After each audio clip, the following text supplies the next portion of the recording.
형통한 사람은 어떤 사람이 형통한 사람이 되는지 창세기 39장을 통해서 살펴보려고 합니다.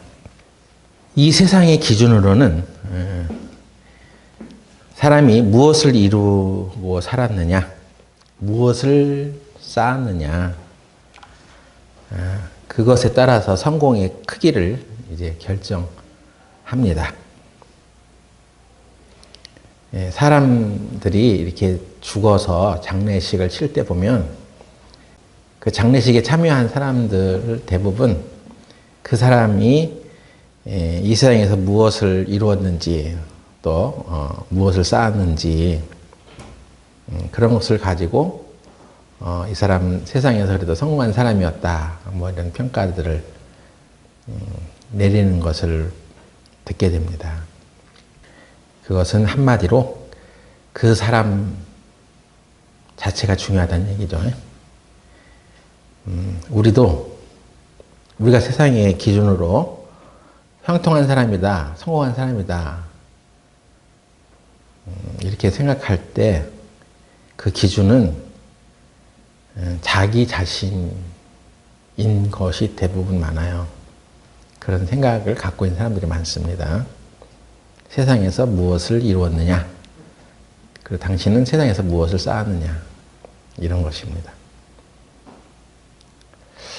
그런데 성경을 자세히 보면 하나님의 기준은 다르다는 것을 알 수 있어요. 하나님의 기준은 성공이라는 것은 무엇을 가졌느냐가 아니라 누구와 함께 하느냐 하는 것입니다. 창세기 39장 2절을 주의 깊게 읽어보면 이렇게 되어 있습니다. 여호와께서 요셉과 함께 하심으로 그가 형통한 자가 되어. 이 말씀의 순서를 바꾸면 안 돼요. 요셉이 여호와와 함께 했다? 그렇게 되어 있지 않습니다. 요셉이 여호와와 함께 했다. 그래서 그가 형통한 자가 되었다. 이렇게 표현이 안 돼 있고 여호와께서 요셉과 함께 하심으로 그가 형통한 자가 되어. 이렇게 말하나 저렇게 말하나 같은 거 아니겠습니까? 별 차이가 없는 것 아니에요? 이렇게 생각이 들 수 있는데 여기에는 아주 비밀스러운 말씀이 계시되어 있다는 생각이 들어집니다. 우리가 하나님과 함께 한다는 것과 하나님이 우리와 함께 한다는 것은 이건 다른 거예요.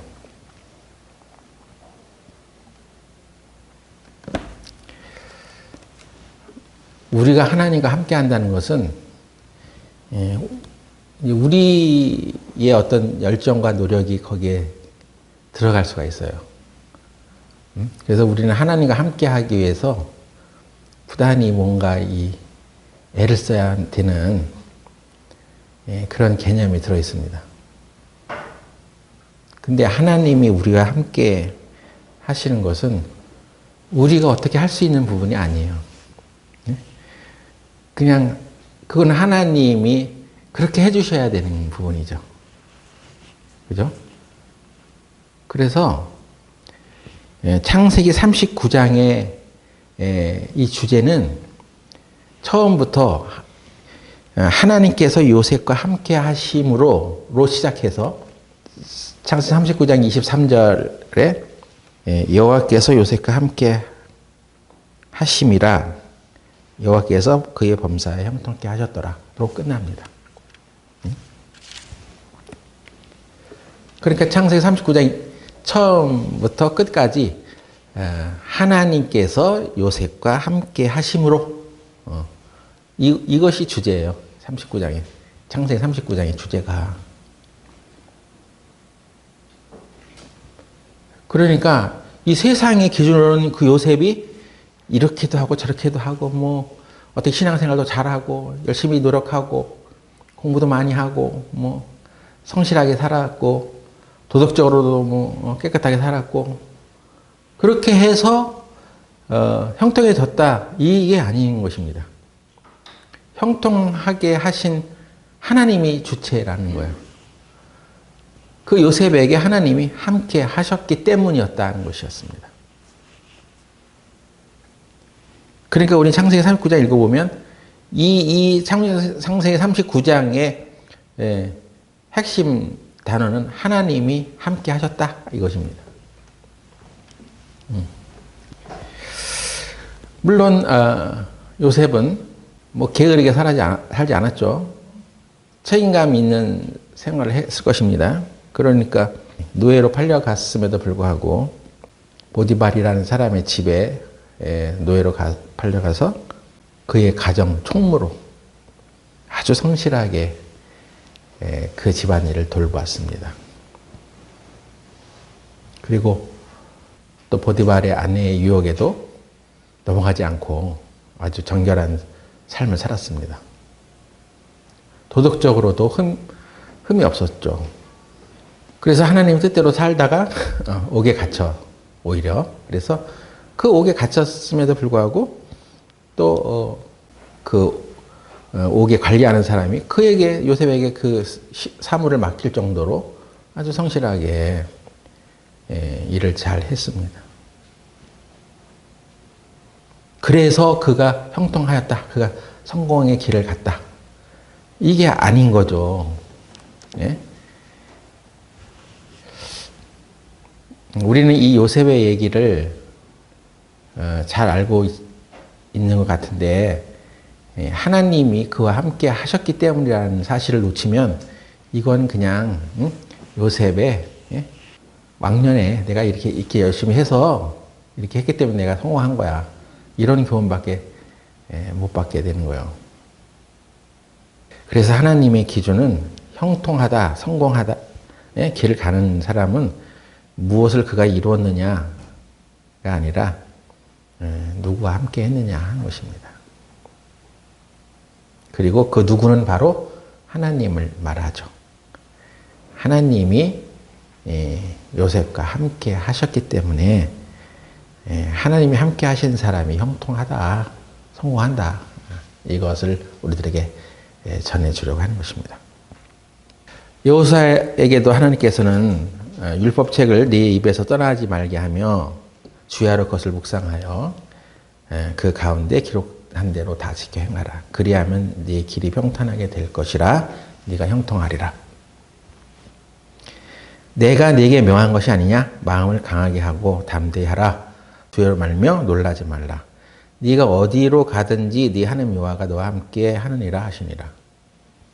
결론이 네가 형통하리라.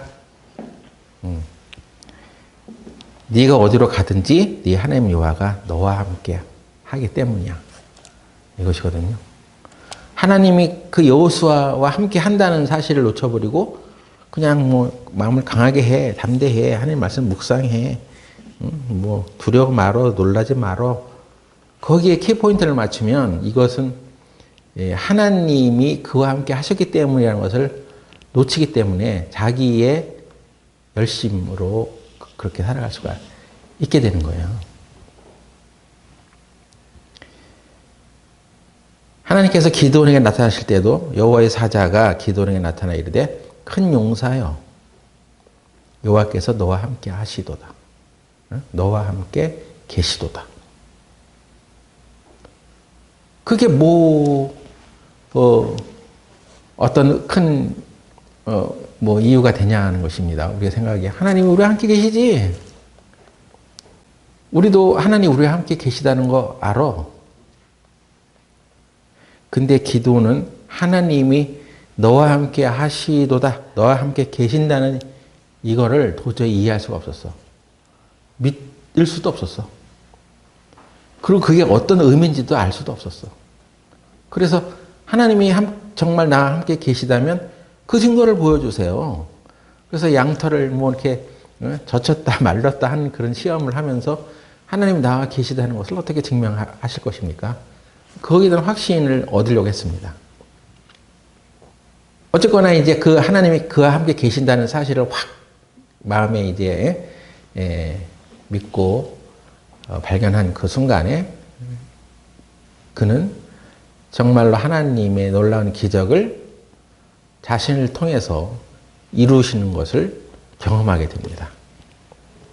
예수님도 사도행전 10장 38절에 보면 나사렛 예수에게 성령과 능력을 기름 붓듯 하셨음에 그가 두루 다니시며 선한 일을 행하시고 마귀에게 눌린 모든 사람을 고치셨으니 이는 하나님이 함께 하셨습니다.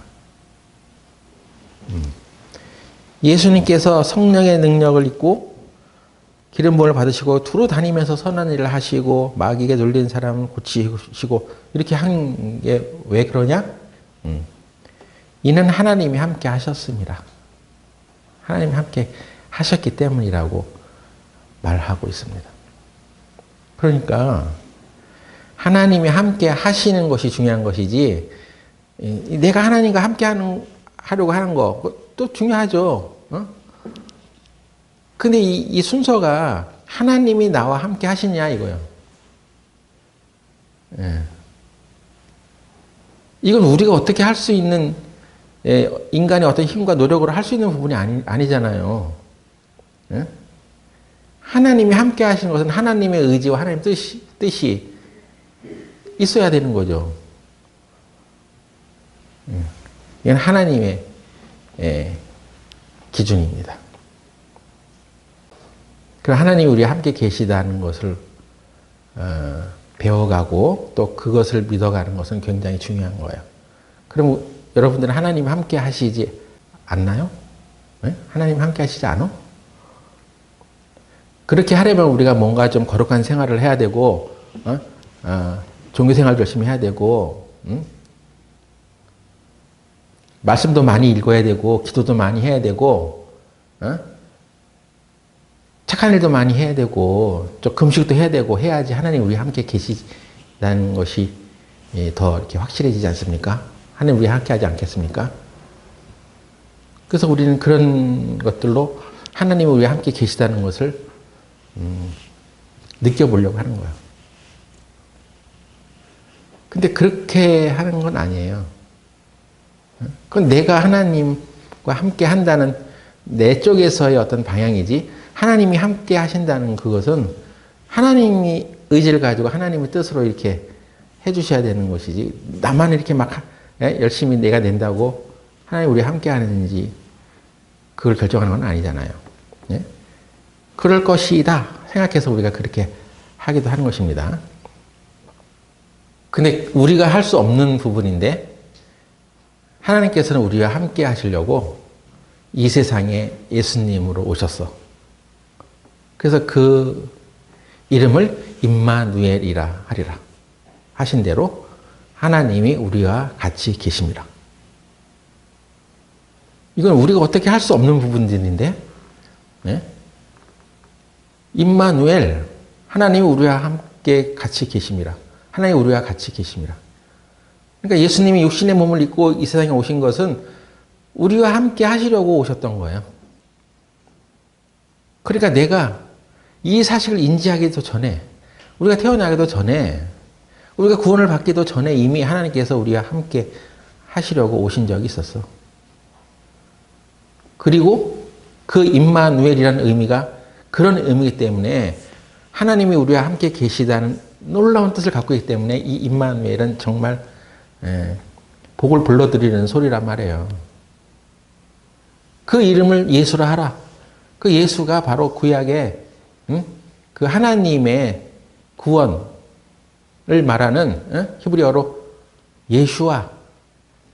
히브리어로 예슈아라는 말이 하나님 우리 구원이시다 이런 뜻이 들어있어요. 그래서 예수님은 나의 구원자다 이런 뜻이에요. 그래서 예수님을 말하면 부르면 구원을 얻으리로다 하셨듯이 예수님의 이름을 부르는 것을 괴로워하면 안 됩니다. 우리가 놀라운 뜻이 있는 거예요. 우리가 어려움에 처해질 때 예수님 하고 부르는 것은 하나님께서 우리의 구원이 되십니다. 그걸 함축적으로 그 이름을 부르면서 나타내는 거예요. 예수님의 이름을 부르는 게 창피하세요? 입에서 안 떨어져요? 힘들고 어려울 때 예수님 하고 불러보세요, 그냥. 그러면 예수님이 나의 구원자이십니다. 이 상황에서 나를 건지시옵소서. 그런 요청인 거예요. 그러니까 임마누엘 아주 좋은 거죠. 하나님이 우리와 함께 계십니다. 그래서 길 가다가도 어려운 일 생기면 그거 고민만 하지 말고 임마누엘 이렇게 부르는 거예요. 그게 무슨 말이야? 하나님이 우리와 같이 계십니다. 하나님이 우리와 함께 하십니다. 그 자체가 형통으로 가는 길이요, 성공으로 가는 길이란 말이야. 하나님이 우리와 함께 하시면 선한 일을 하게 되고 마귀에게 눌린 모든 사람을 고치게 되고 성령의 능력으로 복음을 전하고 기드온에게 역사했던 대로 놀랄 만한 기적이 일어나고 여호수아가 그의 백성들과 함께 여리고성을 돌고 그 함성을 지름으로써 여리고성이 무너졌던 것처럼 하나님의 역사가 일어납니다. 그러니까 하나님이 우리가 함께 하시다는 것을 인식하는 건 정말 중요한 거죠. 근데 구원받은 그리스도인들이 과연 하나님이 우리와 함께 계시다는 것을 알고 또 믿고 살아가는지, 그것이 참 문제입니다.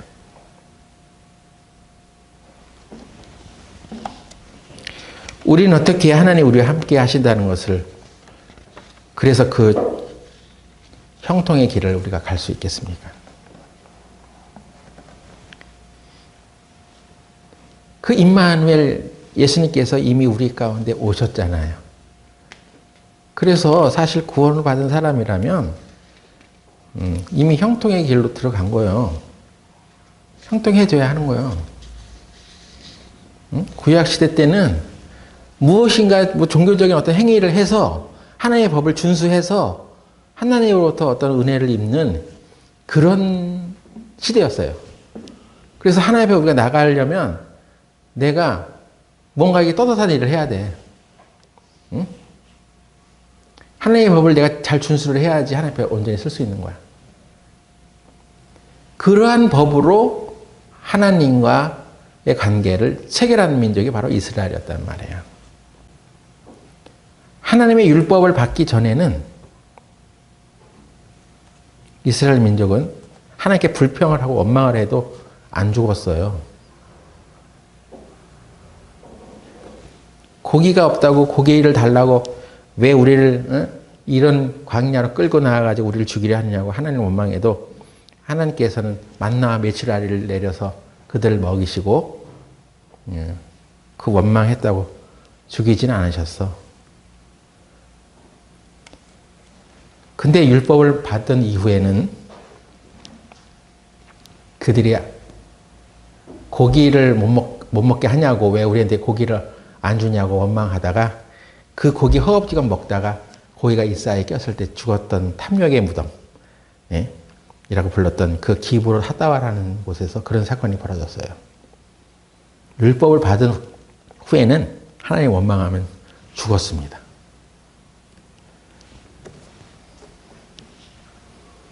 그래서 이스라엘 백성들은 율법을 받기 전에는 하나님의 온전한 은혜로 살아갔었는데 율법을 받고 난 이후에는 그 율법을 지켜야지 그게 하나님 앞에 나가는 자격이 되는 그런 세월을 살아갔습니다.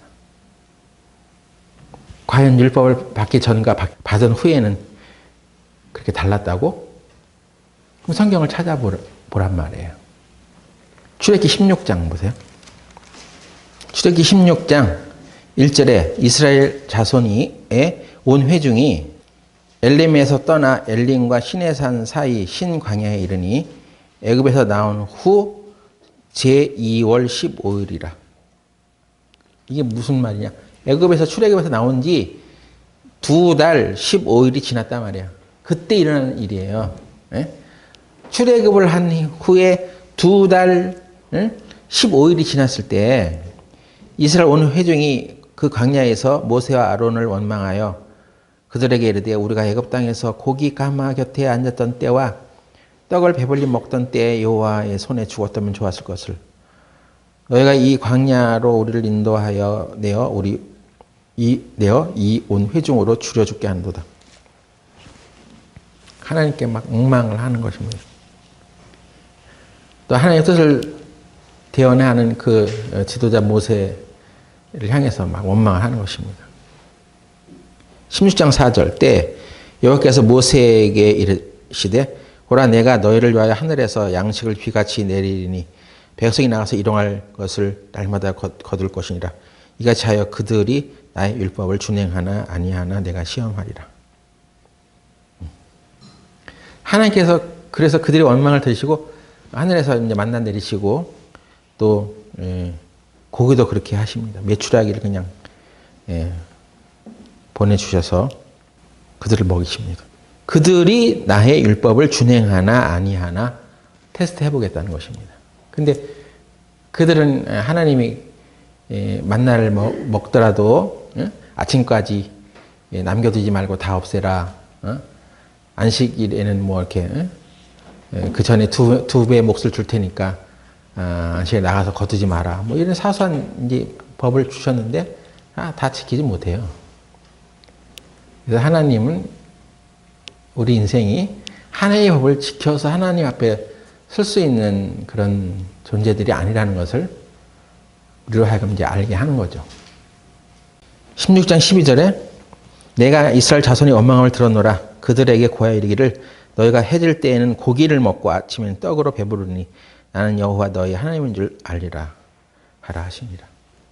아침에는 떡을 하늘에서 만나를 저녁에는 메추라기를 고기를 주어서 먹게 했습니다. 그래서 이 율법을 하나님으로부터 온 율법을 받기 전에 일어난 일이에요. 그래서 하나님께서 그 이스라엘의 원망을 들으면서도 그 법에 의해서 이렇게 심판하지 않으셨어요. 그냥 은혜로 주시는 거예요. 그들이 원망을 해도.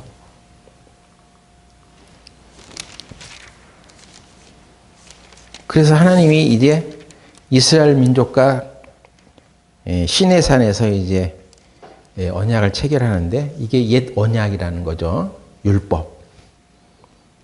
출애굽기 19장 1절에 이스라엘 자손이 애굽 땅에서 나올 때부터 제3월 곧 그때 그러니까 이제 3개월이 지난 거죠. 이때 이제 시내산에서 하나님으로부터 법을 받아. 그래서 옛 언약을 체결하는 거예요. 율법의 관계로 이제 체결을 해.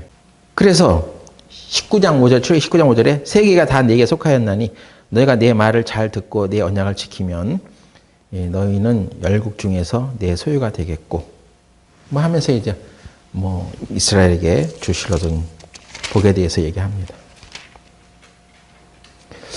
너희가 내 말을 잘 듣고 내 언약을 지키면 내가 이렇게 하겠다는 그런 언약들을 또 너희들과 세운 언약을 잘 지켜가면 너희는 열국 중에서 내 소유가 되겠고 너희는 제사장의 나라가 될 것이며 하나님께서 너희들에게 한 축복을 이제 다 주리라는 그런 약속을 함께 주죠. 근데 출애굽기 19장 7절에 이제 모세가 와서 백성의 장로들을 불러 여호와께서 자기의 명하신 그 모든 말씀을 갚아 진술하니 백성이 일제히 응답하여 가로되 여호와의 명하신 대로가 다 행하리이다. 우리가 다 행하겠습니다. 우리가 다 하죠 뭐. 하나님의 말씀대로 우리가 다 할게요. 이렇게 이제 가볍게 나간 거예요. 근데 하나님은 우리는 이 말씀을 보면서 좀 깊은 뜻을 헤아려야만 되는데 그 백성들이 우리는 하나님이 아무리 말씀하셔도 우리가 그걸 다 지킬 수는 없는 것 같아요. 그냥 하나님 그냥 우리에게 은혜를 주세요. 하나님께서 우리를 공의히 여겨주시고 하나님의 은혜 속에 우리가 살아가게 해주세요. 이렇게 말했다면 참 좋았을 텐데 우리가 다 행하겠습니다. 그래서 이스라엘 백성들은 하나님의 말씀대로 하나님의 뜻대로 또 하나님의 주신 그 율법대로 우리가 다 행해야지만 하나님으로부터 받는 어떤 축복을 누릴 수 있는 그런 관계로 이 관계가 체결이 되는 거예요. 인간이 빨리 자기 자신이 나는 하나님의 법을 온전히 지켜갈 수 없습니다. 나는 정말 하찮은 인간에 불과합니다. 이걸 빨리 깨우쳤으면 좋았을 텐데 이스라엘은 자기를 의지한 거죠. 나 괜찮은 존재예요. 내가 하나님의 법을 잘 지킬 수 있습니다. 하나님 말씀하세요. 우리는 다 지킬게요. 하고 그런 관계로 하나님과 이제 이 관계가 맺어지는 거예요. 그때 하늘에서는 갑자기 캄캄한 흑암이 이르고 너네들은 이 거룩한 산에서 물러나라. 갑자기 하나님 태도가 이제 달라집니다. 모든 사람들이 떨며 두려워했습니다. 그들은 하나님의 계명을 받습니다. 그리고 그 일이 일어난 후 한 2년이 지났을 때 이런 일이 벌어집니다. 민수기 10장 11절 보면 제2년 2월 20일에 구름이 증거망에서 떠오르매 이스라엘 자손이 시내 광야에서 출발하여 자기 길을 행하더니 바람강에 구름이 머무르니라. 제2년 2월 출애굽한 지 2년하고 이제 2달이 지났습니다. 정확히 2년 2월 20일이니까 출애굽한 지 2년 2달 10일이 지났을 때 성경에 기록된 이 말씀들을 쭉 추적하면서 보면 이제 이스라엘도 이제 고기가 떨어졌다고 또 고기 먹고 싶다고 하나님 원망하는 일이 벌어졌을 때 하나님께서 메추라기를 보내서 그들에게 공급을 하는데 민수기 11장 33절 고기가 아직 이사야에서 씹히기 전에 여호와께서 백성에게 대하여 진노하사 심히 큰 재앙으로 치셨으므로 그곳 이름을 기브롯 핫다와라 칭하였으니 탐욕을 낸 백성을 거기 장사함이었더라. 하나님 왜 고기 달라고 해서 고기 줘놓고 왜 또 사람을 죽여? 그게 아니에요. 그들이 그 율법에 저촉된 모습을 보였던 거예요. 아직 그 고기를 먹으면서 아주 탐욕을 나타낸 거죠. 그 탐내지 마라. 그게 그 탐내지 말라는 계명을 어릴 땐 죽음이 찾아오는 거예요. 이런 관계가 된 거예요. 그래서 이 구약의 율법에 의해서 살아가게 되면 그 생명을 부지할 수 있는 사람이 없는 거야, 사실. 그래서 하나님께서 율법을 주실 때 그 제사법도 함께 주셔서 그 죄에 대해서 죄 사함을 받으라고 희생의 피를 흘리게 했던 거죠. 그런 속죄법까지 이제 함께 주신 거죠. 이게 모든 것이 다 예수님이 오셔서 우리를 대신해서 그 율법을 다 이루게 하시려고 하는 이미 준비된 그런 약속이었습니다. 그래서 예수님이 오셨어. 그리고 예수님이 오셔서 우리를 위해서 그 죄를 다 짊어지시고 우리의 죄를 대신해서 다 그 죄값을 갚으셨죠. 그래서 거룩한 교환이 이루어졌다고 우리는 믿고 있습니다. 그래서 우리에게 올 모든 저주를 예수님이 다 받으셔서 우리에게는 저주가 아닌 생명이 우리에게 왔던 거예요. 그래서 이제 법이 바뀌었어. 이제는 구약시대 때는 내가 하나님 앞에 어떤 떳떳한 일을 해야지 하나님 앞에 설 수 있었는데 이제는 그게 아니야. 우리는 그럴 수 없는 존재라는 것을 율법을 통해서 이제 알고 예수님을 통해서 그 은혜를 얻었기 때문에 이제는 은혜에 입각해서 살아야 돼. 그런데 그런 하나님께서 우리와 같이 계시는데 이제 그걸 모르는 거예요. 그렇게 살지 않아. 구원은 은혜로 받고 또 그 어떤 우리 삶에서 어떤 은혜를 얻기 위해서 은혜 받을 자격을 우리들이 얻으려고 살아간단 말이야. 은혜를 받을 자격? 은혜 받을 자격이 뭐예요? 뭐가 은혜를 받을 자격이야? 은혜는 어떤 자격이 있는 사람에게 주는 건 아니죠. 자격이 없는 사람에게 베풀어 주는 게 은혜야. 근데 구원을 받을 때는 내가 죄를 사함 받을 수 있는 자격이 없어. 그래서 예수님이 우리 죄를 다 담당하셨다는 것을 은혜로 받고 선물로 받아서 구원을 받았는데 그 구원 받은 다음에 이 우리가 살아가면서 우리가 어떤 힘들고 어려운 일에 대해서 어떤 구원을 또 외치고 또 우리가 하나님 믿어가면서 오는 어떤 축복과 그 은혜와 선물에 대해서 우리가 어떤 특별한 자격을 쌓아야지만 그걸 얻을 수 있다고 생각하고 은혜 받을 자격을 쌓으려고 노력한단 말이에요. 여기에서 우리가 복음을 잘못 오해하는 현상이 일어나는 것입니다. 우리는 하나님 우리와 함께 계시다는 것을 믿고 의지하고 살아가려면 첫 번째 내 힘으로 사는 것이 아니라는 것을 알아야 됩니다. 하나님을 의지하여 산다는 게 그런 것이에요. 하나님을 의지하려면 내가 내 편에서 내가 의지할 것이 없어야 되는 거예요. 그럼 다 뭐 없어져야지 그러냐? 그렇진 않아요. 그런 내가 뭐 의지할 만한 어떤 것이 있다 하더라도 뭐 어떤 것이 있다도 그것을 마음에 두지 않고 살아가면 되죠. 에?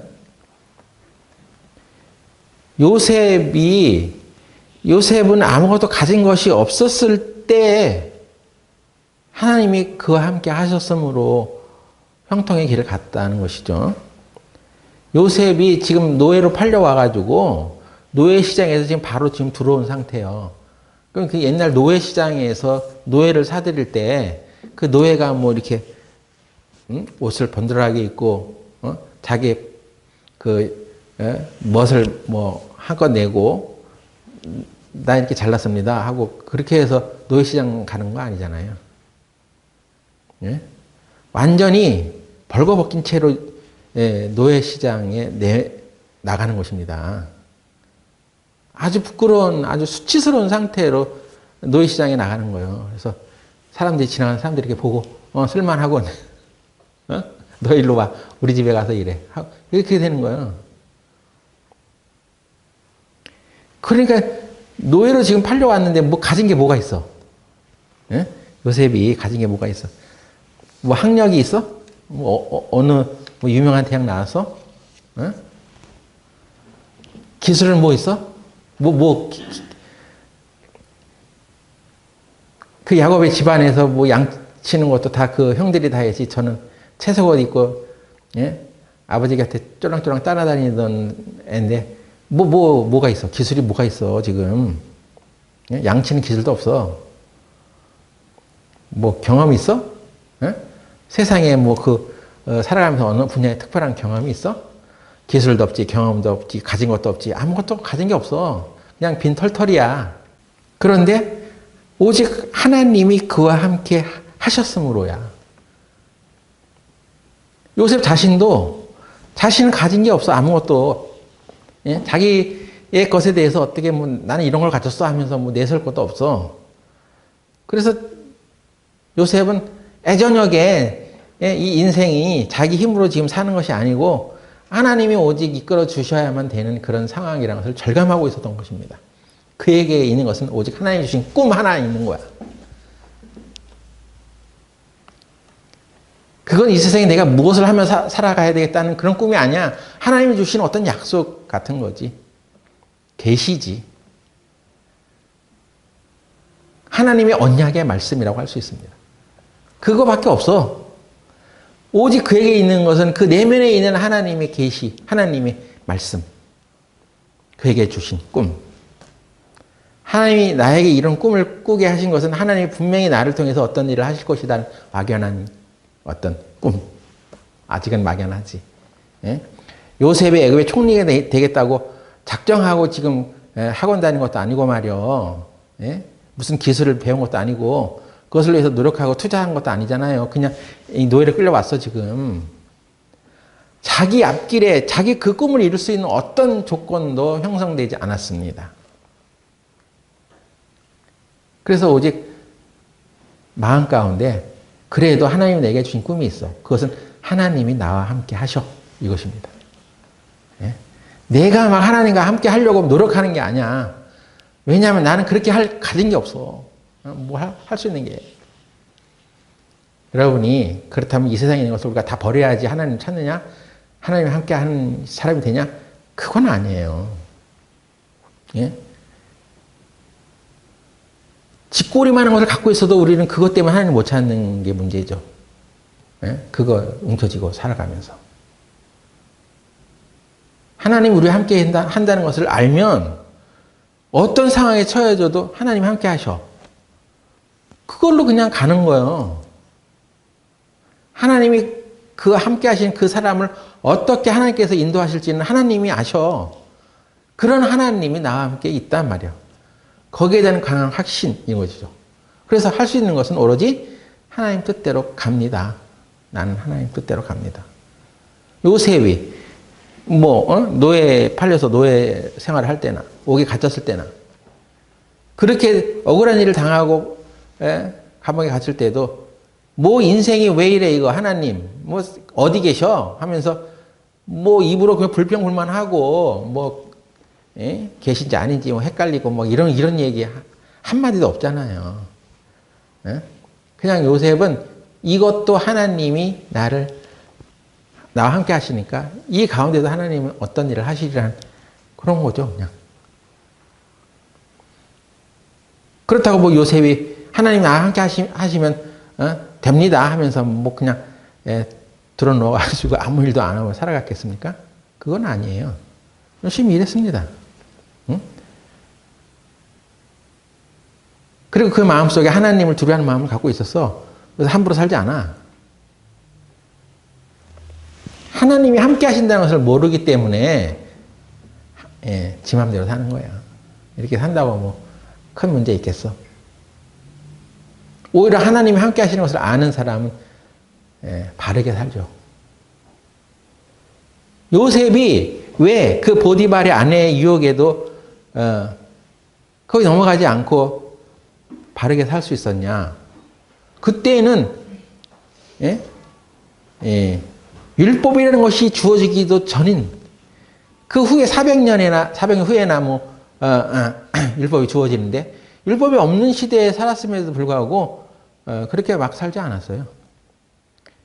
무엇이 그러하여금 그런 선택을 하고 올바른 길로 갈 수 있게 했겠습니까? 하나님이 다 지켜보고 있어. 하나님이 나와 함께 계셔. 그 은혜의 하나님이 그 마음을 주장한 거죠. 내가 그렇게 해야 되겠다. 그래서 그런 거 아니잖아요. 그것이 아니라 하나님의 마음이 주장되니까, 그 은혜의 마음이 주장되니까, 그렇게 사는 것입니다. 아무것도 가진 것이 없었어, 오히려. 그리고 의지할 것이 없었는데, 요셉은 이 인생이라는 것은 자기 힘으로 사는 것이 아니라 하나님 의지하며 사는 것이라는 것을 아주 어린 청소년기에 이미 터득을 한 거죠. 성공은 무엇을 가졌느냐가 아니에요. 그래서 이 세상 사람들에게 성공은 돈 많이 가졌어? 명예를 가졌어? 너 가진 게 뭐야? 너 인생 살아가면서 네가 한평생에 쌓아놓은 게 뭐야? 이것입니다. 그걸 가지고 평가를 해. 성공한 사람이 아닌지. 근데 하나님은 지금 그것이 아니라고 말해주는 거예요. 네가 누구와 함께 있었어? 하나님이 너와 함께 계셨어? 창세기 39장 3절 보세요. 창세기 39장 3절에 그 주인이 여호와께서 그와 함께 하심을 보며 또 여호와께서 그의 범사에 형통케 하심을 보았더라.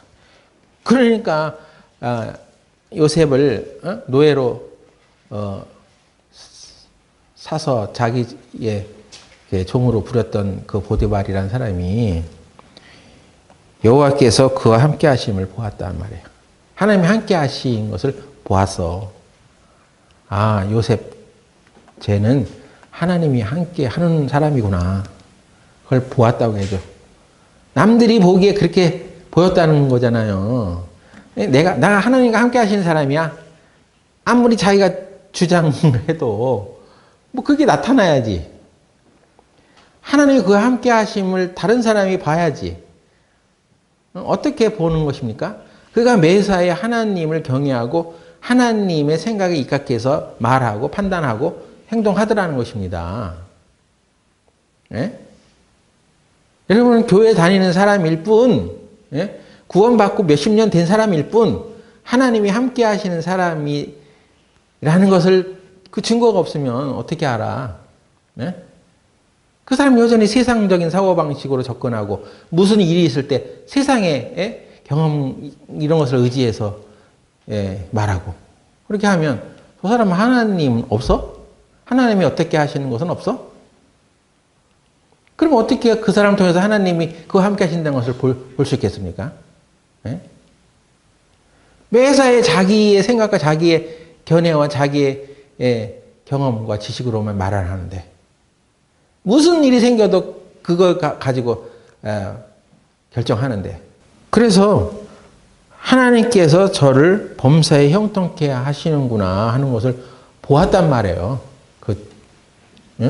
예, 요셉을 노예로 산 주인이 이거는 예? 요셉이 하나님과 함께 하심을 보았더라가 아니잖아요. 하나님께서 요셉과 함께 하시는 것을 보았다고 하잖아요. 그리스도인들 중에서도 예수님과 하나님을 의지하지 못하는 경우가 많습니다. 그가 율법적인 신앙생활을 하면 그런 거예요. 자기가 은혜를 받을 자격을 쟁취해가지고 하나님께 은혜를 얻으려고 하는 사람. 율법이 있던 시대에는 하나님께 범죄를 하면 내가 3, 4대까지 예? 하나님이 기억을 하셔서 응징을 하신다고 하셨어. 근데 예수님 시대에는 은혜 시대에는 뭐냐? 다시는 내가 그 죄를 기억하지 아니하리라 하시는 시대요. 어? 옛날에는 구약 율법 시대는 그렇게 했어. 그렇게 해야지 하나님의 복을 받아. 어? 근데 지금은 그런 시대가 아니란 말이에요. 네 죄를 다시는 기억지 아니하리라. 그 은혜를 바탕으로 우리가 살아가는 거야. 그렇다고 우리가 막 뭐 함부로 사냐? 하나님께서 우리가 이제는 우리 죄를 져도 다시는 기억하지 않는다고 하셨으니까 막 엉터리로 살아도 되냐? 그건 아니죠. 하나님께서 이제 예전에는 그 돌판에다 하나님의 법을 기록해서 그거 보고 죄인지 아닌지 좀 따져봐 이렇게 했는데 이제는 하나님 우리 마음에 예? 마음에 하나님의 법을 기록하려 했잖아요. 우리 마음에 기록된 법은 뭐요? 서로 사랑하라 그것입니다. 예? 내가 너희를 사랑한 것 같이 너희 서로 사랑해. 그 법이 우리 마음에 새겨졌어. 그래서 은혜를 알면 알수록 마음 가운데 사랑이 더 왕성하게 일어나는 거예요. 희한하죠. 응? 그래서 이 십계명 돌판에 적은 기록을 가지고 하나님의 법을 잘 따라서 온전하게 살아야지 하나님 앞에 당당하게 설 수 있는 시대에는 그렇게 살았는데 이제는 그런 시대가 아니야. 우리 마음에 하나님의 법이 기록되어 있어. 하나님이 우리와 함께 하려고 우리 안에 들어왔어 그냥 아예. 임마누엘. 그래서 어떤 일이 생길 때마다 우린 임마누엘을 외쳐야 돼. 예? 어려우세요? 힘드세요? 아프세요? 임마누엘 하고 외쳐. 하나님 우리와 함께 하시는데 뭐가 문제야? 이렇게 우리가 살아가야 돼. 자꾸 생각을 새롭게 해야 되는 거예요. 율법적인 신앙을 해봐요. 종교적인 신앙생활을 해봐요. 내가 이것을 해야지 하나님 앞에 의롭다고 여겨지는 어떤 노력들을 해보세요. 그것은 결국 예수님이 없다는 얘기예요. 내가 이렇게 하냐 아냐에 따라서 하나님께서 내게 은혜를 주시고 말고를 결정하는 것이라면 그럼 예수님이 필요 없지. 예수님이 왜 구태여 우리를 위해서 십자가에 죽으시려고 오셨겠어. 구원받을 때만 예수님을 필요로 하고 예? 구원받은 이후에는 우리 삶에는 예수님이 전혀 필요 없어요. 오히려 우리 상황이 좋지 못할 때 그때야말로 우리가 우리 자신에게서 눈을 돌려서 예수님을 바라봐야 합니다.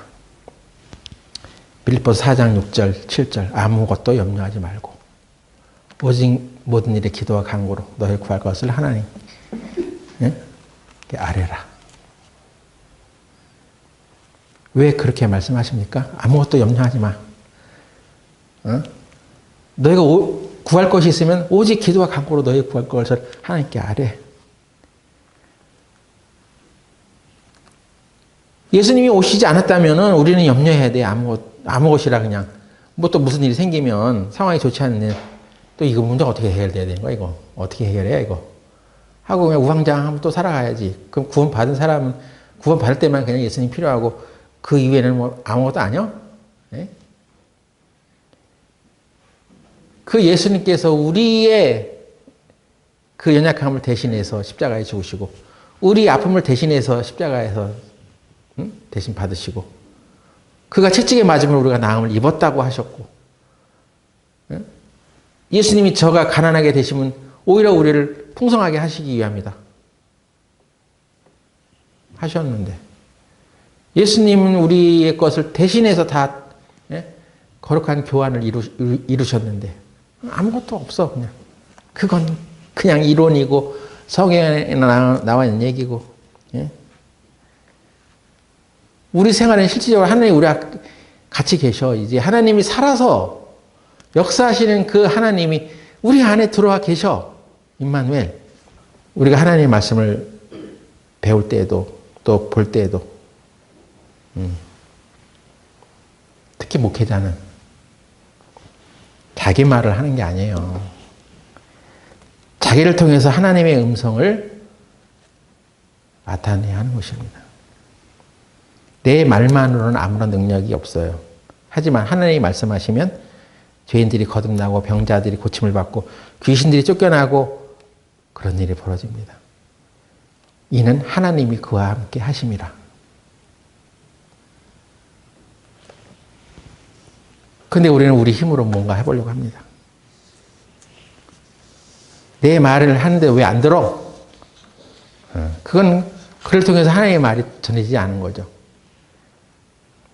성경을 볼 때도 이거 누구를 가르치기 위해서 보는 게 아니에요. 먼저 나에게 적용시키려고 보는 거예요. 나에게 말씀하시는 말씀으로. 그래서 하나님이 나를 통해서 말씀하실 수 있는 그런 목회자들이 돼야 되는 거죠. 그런 일꾼들이 돼야 되는 거죠.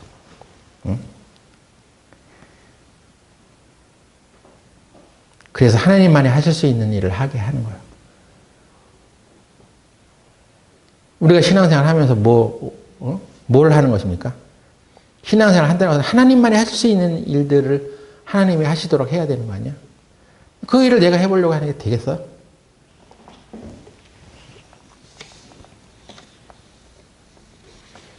그래서 우리가 어떻게 하나님 우리와 함께 하신다는 것을 누리며 살아갈 수 있느냐?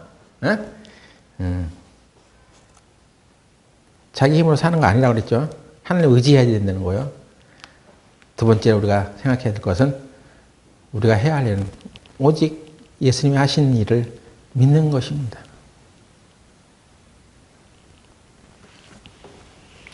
다시 말하면 하나님이 우리에게 약속해 주신 그 약속을 믿는 거죠. 내가 너희를 구원해 놨다 하는 것을 믿는 것처럼 반드시 너와 함께 하리라 하는 것을 믿는 거예요. 그게 중요한 일이에요. 하나님이 우리와 함께 하신다는 것을 알긴 알아. 근데 믿지 않기 때문에 그렇게 못 사는 거예요. 하나님이 마련하신 그 형통의 길로 우리가 가지 못하는 거예요. 그것을 바로 순종이라고 해. 하나님을 믿지 않는 족속들에게 하나님의 말씀을 전하러 간 많은 선교사들이 떠나기 전에 그들이 가졌던 많은 간증들을 보면 나는 오직 그냥 순종하는 것 외에는 아무것도 할 수 없었다. 그냥 순종하기로 했습니다. 야. 순종하는 게 뭡니까? 하나님이 하신 일을 믿는 거예요, 그냥. 하나님이 그 앞길 인도하시고 하나님이 함께 하신다는 것을 믿는 거예요. 그게 순종이야. 하나님이 우리와 함께 하신다는 것을 알면서도 믿지 않기 때문에 순종하지 못하는 거죠. 하나님이 무수한 약속을 발견해도 그대로 안 살잖아요. 못 살잖아요. 왜? 순종이 안 되지. 왜? 믿지 않기 때문이죠. 하나님이 하신 말씀을 믿지 않기 때문에 그런 것입니다. 창세기 39장 20절부터 보겠습니다. 이에 요셉의 주인이 그를 잡아 옥에 넣으니 그 옥은 왕의 제수를 가두는 곳이었더라. 요셉이 옥에 갇혔으나 여호와께서 요셉과 함께 하시고 그에게 인자를 더하사 전옥에게 은혜를 받게 하시며. 요셉이 갇혔던 감옥은 일반 잡범들이 수감되는 그런 감옥이 아니요. 왕의 제수들이 갇히는 곳이야. 그러니까 사실 거기는 왕의 특별한 사면 조치가 없으면 평생 감옥에 있어야 되는 거야. 그 어떤 뭐 형기가 있어가지고 대충 그냥 뭐 몇 개월 때우고 몇 년 때우고 나오는 그런 감옥이 아니란 말이야. 왕의 제수들을 가두는 거야. 거기서 있다가 거기 죽거나 뭐 사면되지 않고서 나올 수 없는 곳이야. 그래서 그 왕의 제수의 감옥에 갇혔던 그 두 사람도 하나는 죽고 하나는 사면이 됐잖아.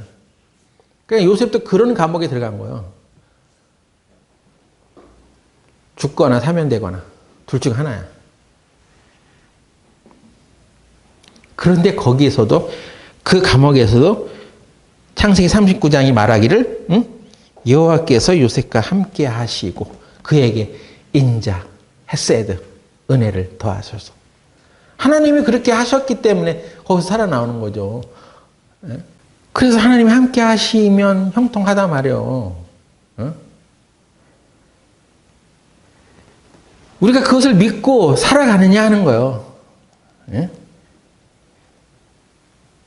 요셉이 형들에게 배신을 당하지 않았으면 노예로 팔려가지 않았을 것입니다.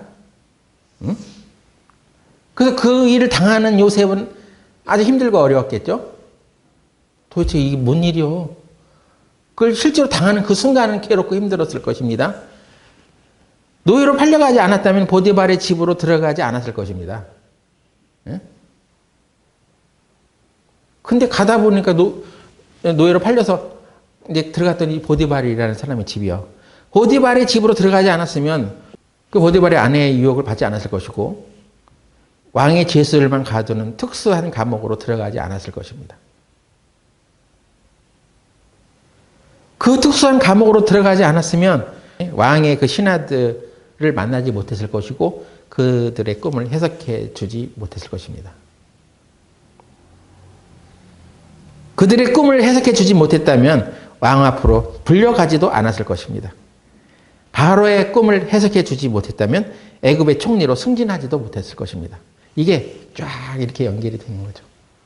하나님이 함께 하셔서 그 요셉을 형들의 배신을 당하게 하고 노예로 풀려가게 하고 거기서 모함을 받고 그 특수한 감옥으로 들어가고 그것이 다 애굽의 왕 앞에 서서 그 꿈을 해석해 주는 길로 하나님께서 그를 인도하신 거예요. 요셉이 잘나서 이렇게 한 게 아니라 하나님이 그와 함께 하심으로 그 길을 인도했다는 것입니다. 그러니까 하나님이 함께 하셔서 하심으로 형통해진 거죠. 그러니까 내 인생 내 힘으로 산다고 생각하지 마세요. 나는 정말 벌레와 같은 사람입니다. 하나님께서 나와 함께 하심으로 나는 이렇게 됩니다. 그러니까 하나님이 함께 하심으로 나는 형통해진다는 것을 아주 이 마음에 새겨야 돼요. 그래서 그 애굽 옥에 갇혔을 때도 하나님이 함께 하시는 것을 얘기하고 있고 왕 앞에 섰을 때도 창세기 41장 보세요. 창세기 41장 37절부터 보겠습니다. 바로와 그 모든 신하가 이 일을 좋게 여긴지라. 바로가 그 신하들에게 이르되 이와 같이 하나님의 신이 감동한 사람을 우리가 어찌 얻을 수 있으리요 하고 요셉에게 이르되 하나님이 이 모든 것을 내게 보이셨으니 너와 같이 명철하고 지혜 있는 자가 없도다. 너는 내 집을 치리하라. 애굽의 왕 바로도 하나님이 신이 저 사람을 감동시키고 있구나. 그걸 본 거죠. 무엇입니까? 요셉의 그 부지런함, 성실함, 도덕적인 올바름? 그게 아니죠. 이 사람이 하나님의 신에 감동되어 있다. 하나님의 신이 그와 함께 한다. 여러분들 영적인 추구를 해야 되는 이 바로 이것입니다. 하나님의 말씀을 믿고 순종하는 하는 것이 이렇게 중요한 거예요. 그가 왜 하나님 말씀을 믿고 순종해? 하나님이 그와 함께 하시는 것을 이 사람은 알기 때문에 그렇습니다. 요셉은 그 어떤 역경의 순간에 부딪혀도 그걸 놓지 않았어요. 하나님이 나와 함께 계셔. 그는 우리의 머리털까지 세신바라고 하셨습니다. 응? 여러분 자기 자녀 사랑하는데 얼마나 사랑하세요? 머리털까지 세셨어? 예? 자기 자녀의 머리털이 몇 개인지 알아? 근데 하나님은 우리 머리털이 몇 개인지 다 아신다는 거예요. 머리털까지 세신바 되었다. 그것은 하나님께서 우리 그 세밀한 부분까지 작은 그런 부분까지 하나님께서 헤아리고 계신다는 얘기죠. 하나님은 뭐 큰 일에만 그런 것을 관심 있으시 나 같은 사람에게 뭐 내 지금 작은 문제까지 관여하고 계시겠어? 하나님 얼마나 바쁘신데 나한테까지 신경 써서 있겠어? 우리 그렇게 생각하죠? 근데 하나님의 사랑은 그렇지 않다는 거잖아요. 하나님의 사랑은 세심하시다는 거 아니에요? 큰 것만 관심 갖는 분이 아니라 나의 작은 부분까지도 관심을 갖고 계셔. 내가 무엇 때문에 힘들어하는지, 나의 부족한 것이 무엇인지 다 아셔. 근데 문제는 우리가 그것을 인식하느냐 이거야. 그거 믿는 거예요, 그게. 그래서 그걸 믿고 하나님 말씀대로 과감하게 살아가는 거예요. 응? 내가 힘들고 어려운 중에서도 하나님이 누구를 도와 그러면 돕는 거예요. 왜? 하나님 말씀대로 되니까. 내가 오히려 남을 도왔더니 내가 더 형통해지는 거, 내가 더 풍족해지는 거야. 하나님이 함께 하시는 것을 믿는 사람은 그 일을 한단 말이에요. 내가 누구를 사랑하는 것도 그렇게 믿기 때문에 사랑하는 거예요. 안 믿잖아. 임마누엘이 있어 진짜? 예? 우리들 마음에 임마누엘이 들어왔어? 그러니까 하나님께서 우리를 결코 떠나지 않는 것을 믿어야겠죠. 뭐 믿는 게 별거요? 순종하면 돼 그 말씀에. 히브리서 13장 5절. 돈을 사랑치 말고 있는 바를 족한 줄로 알라. 그가 친히 말씀하시기를 내가 과연 너희를 버리지 아니하고 과연 너희를 떠나지 아니하리라 하셨느니라. 그가 친히 말씀하시기를 내가 과연 너희를 버리지 아니하고 과연 너희를 떠나지 아니하리라. 여기 우리 한글 개역 성경에는 과연 떠나지 아니하라 과연 이렇게 말하는데 개역 개정에는 결코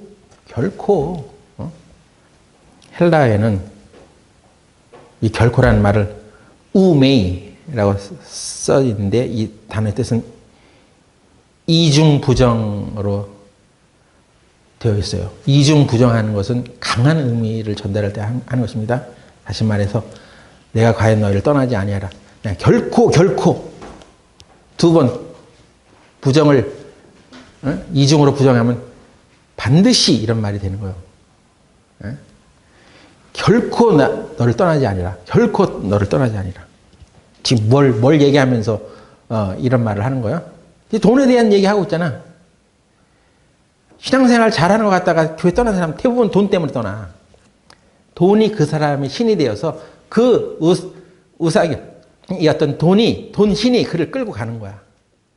그는 하나님이 함께 하신다는 것을 믿지 않았기 때문에, 믿는 생활을 안 했기 때문에 결국 돈 신이 그를 끌고 가더라고.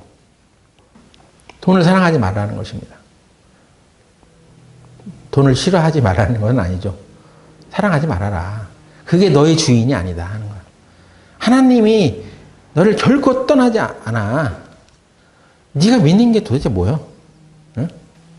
그래서 우리가 하나님이 우리와 함께 하시다는 것을 믿는 것이 하나님이 우리와 함께 하시는 것을 체험하는 일이야. 예? 여러분은 구원을 받으셨어. 하나님이 그 아들 예수 그리스도를 통해서 우리에게 우리의 죄를 사해 주셨어. 그걸 믿잖아. 믿었으니까 구원이 이루어진 거 아니야. 하나님께서 우리에게 또 뭐라고 말씀하시냐면 내가 이제 너희 안에 들어왔어. 예? 그래서 나는 너를 결코 떠나지 않아. 근데 결코 떠나지 않는 것을 우리는 우리의 어떤 행위로 또는 어떤 노력으로 그것을 잡으려고 해. 은혜 받을 자격을 쌓으려고 해. 은혜 받을 자격은 단 하나예요. 은혜는 은혜 받을 자격이 없는 자에게 주는 거야. 난 자격이 있어. 은혜 받을 자격이. 왜? 예? 나는 이렇게 살아가니까 하루에 성경 읽기 분량을 다 읽고 그 하루에 읽을 그 할당량을 다 채우고 있어. 정해진 기도 시간 딱 정해가지고 기도하고 있어. 그 기도 시간을 채우고 있어. 나는 며칠 이상 금식해. 이런 것으로 인해서 복받을 자격이 생겼다고 자기는 생각하고, 하나님, 내가 이렇게 3일 이상 금식했는데요. 응? 내가 정해진 기도 시간을 지키고 있는데요. 하루에 성경 읽기 분량 다 채우고 있는데요. 그게 은혜의 자격입니까? 은혜의 자격은 무자격이어야 돼. 요셉처럼 아무것도 없어. 나는 그냥 부자가 없는 존재입니다. 그래서 하나님의 은혜가 내게 임해야지만 되는 사람입니다. 나는 무자격자니까요. 그래서 예수님은 우리가 예수님의 은혜를 잊기 위해서는 너희가 먼저 네 자신을 내려놓아라 하는 거예요. 자기를 부인하지 않고서는 나를 쫓아올 수 없다. 하나님의 은혜에 맞서는 사람은 자기 자신이야. 그래서 그 순간에 뭐가 어려움이 생겼을 때 우리는 내가 어떤 의로운 행위를 해가지고 지금 자격을 쌓으려고 하나? 빨리 버려야 됩니다. 사무엘상 16장. 사무엘상 16장 18절. 소년 중 한 사람이 대답하여 가로되 내가 베들레헴 사람 이새의 아들을 본즉 탈주를 알고 호기와 무용과 구변이 있는 준수한 자라. 여호와께서 그와 함께 계시더이다. 사울이 귀신 들리고 막 그 악한 영의 괴롭힘을 받을 때 다윗이 가서 수금을 타니까 귀신이 쫓겨나가고 하는 일이 벌어졌습니다. 호기도 있고 수금을 탈 줄도 알고 무용과 구변이 있고 준수하다. 그런데 가장 중요한 것은 여호와께서 그와 함께 계시더이다. 사람들이 다윗에게는 하나님 그와 함께 계시다는 것을 보았다는 것입니다. 여러분들은 주위 사람들이 여러분을 보고 하나님께서 정말 그와 함께 계십니다. 이렇게 말해 줄 수 있을까요? 네? 저 사람은 오로지 돈만 추구하는 사람입니다. 생각과 판단과 결정의 그 모든 기준이 돈입니다. 이런 평가를 받으면 안 되겠죠. 네? 저 사람은 없어도 하나님을 의지하고 갑니다. 네? 여호와는 나의 목자시니 내게 부족함이 없으리로다. 여호와는 나의 목자시니, 그죠? 목자죠. 그럼 여호와는 나의 목자라면 여호와를 바라보면 되는 거야. 그 목자가 알아서 인도하니까. 근데 내게 부족함이 없으리로다 하는 그 말을 하는 순간에 나를 봐. 나는 없는데. 여호와는 나의 목자시니 하고 하나님을 바라봤다가 내게 부족함이 없으리로다. 그러니까 나를 딱 보니까 없어. 그 순간에 우리는 하나님을 바라본 게 아니라 나를 바라본 거 아니에요. 바로 그 순간에 내가 부족함이 없다. 그 말이 나한테 해당이 안 되는 거죠. 왜? 나를 보니까. 내 재정을 보고 내 통장을 보니까 없는 거야. 근데 예수님은 무한한 것을 가지고 계셔. 하나님 그 안에 무한한 공급 창고야. 그럼 계속 그걸 바라봐야죠. 없어도, 현실적으로 없어도 그걸 바라봐야죠. 그럼 하나님께서 무한하신 공급자이니까 그 무한한 공급을 우리에게 베푸신단 말이에요. 그래서 나는 부족함이 없다. 하나님을 바라본 사람의 태도죠. 요셉이 옥에 갇히고 노예로 팔려가고 억울한 누명을 쓰고 그 가운데서 되는 게 없네 그냥. 하나님 믿고 살아가는데 뭐 되는 게 없어. 그건 자기를 바라보기 때문에 그런 거 아니에요? 그 가운데서 역사하시는 하나님을 바라봤기 때문에 불평 이런 거 없어요. 여기. 하나님이 결코 나를 떠나지 않는다는 이런 강한 확신, 믿음, 순종, 그걸 바탕으로 순종해 가는 거. 그게 믿는 자죠. 임마누엘이 하나님이 우리와 함께 있다는 것을 알고 우리가 잠깐 생각이 흔들릴 때마다 그걸 입으로 선포를 하는 게 중요합니다. 묵상 중에 이 여호수아 1장 7절 8절에 뭐라고 했습니까? 이 말을, 이 율법을 내 입에서 조금도 떠나지 말게 하며. 묵상하면 하나님 말씀 머리로 그냥 생각하고 그렇지 하나님 우리 함께 계시지 이렇게만 생각하지 말고 생각 속에서만 머무는 하나님이 되지 말고 그걸 네 입에서 떠나지 말게 하라고 했어. 그러니까 그걸 입으로 말하는 게 중요하다는 거죠. 네 입에서 떠나지 말게 한다는 건 이게 왜 이게 중요하게 생각하지 않고 그냥 주야로 그것을 묵상해. 거기에만 머무르냐는 거예요. 이 말씀 그대로 우리가 따라야죠. 그 내 입에서 떠나지 말게 해. 그러니까 네 입으로 그걸 말해. 하나님의 약속을 자신의 것으로 말해. 선포하라는 얘기죠. 여호와께서 요셉과 함께 하심으로 요셉이 형통한 자가 되어 이렇게 돼 있잖아요. 그럼 우리도 이걸 말해. 응? 따라해 보세요. 하나님께서 나와 함께 하심으로 내가 형통한 자가 되어. 이렇게 말하는 거예요. 하나님의 약속이 자신의 것이 돼야 돼. 자신의 것으로 삼아야죠. 그걸 선포하세요. 입으로. 입에서 떠나지 말게 해. 뭐 되는 일이 없어. 오히려 더 힘들어졌어. 이런 말 하지 말고 하나님께서 나와 함께 하심으로 내가 형통한 자가 된다고 하셨죠? 저는 이것을 계속 묵상하고 선포하겠습니다. 하나님께서 우리 교회와 함께 하심으로 우리 교회가 형통한 자가 되기를 원합니다. 기도하고 마치겠습니다.